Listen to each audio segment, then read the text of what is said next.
Welcome to the Ahern Video Podcast. Today I want to talk about listening to your people, listening to your managers.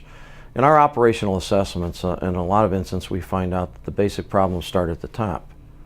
And they start at the top and then they have a trickle-down process.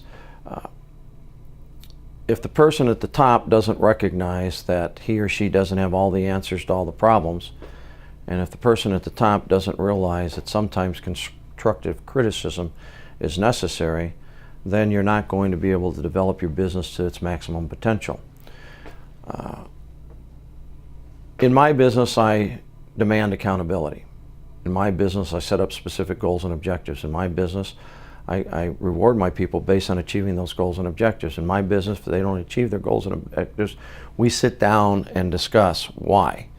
On the other hand, I foster people coming in on an individual basis, and if there's something they don't like, tell me about it. Because sometimes someone will say something that has a direct impact, and it does. For example, many years ago, somebody told me you should start doing a newsletter. And look what's happened today. We have hundreds of thousands of subscribers, and the newsletter goes out. It was going out weekly until a couple weeks ago. Now we send it out bi-weekly just because of the fact that some of our readers have indicated that they can't open it up every week, so we made it bi-weekly. But more importantly than that, I listened to what they had to say. 3-4 years ago, somebody said, you need to get your presence out on YouTube. You need to do a podcast, and you need to discuss what you discuss in the newsletter. I listened to them, and it brought value.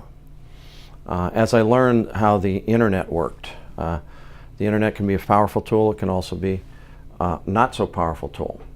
And I learned that in order to achieve rankings in the internet, you have to utilize an outside third party and continually to move your processes up.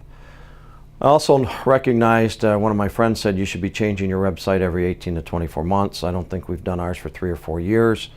Very good lesson. Ours will be changed in the next 2-3 weeks, and you'll see a whole new menu of things that we do. But more importantly than that, it's going to be very easy to navigate off your cell phones, because today people use their smartphones as their computers, and they want easy access, they want quick access, and they don't want to have to scroll through a lot of proverbial stuff if it doesn't interest them.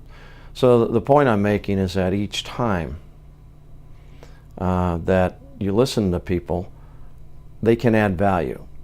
Sometimes someone wants to come in and vent, and they just want to vent. Let them vent. In our business, I don't believe that I'm any different than anybody else. I have the responsibility of paying all the bills, but at the same time, because of my upbringing, I realize that if I don't have people that are working on my behalf and care about me personally, the business isn't going to reach its expectations. So I think the point of these discussions today is listen. Listen to what your people have to say. If they think you've got some character flaws, listen, because you probably do.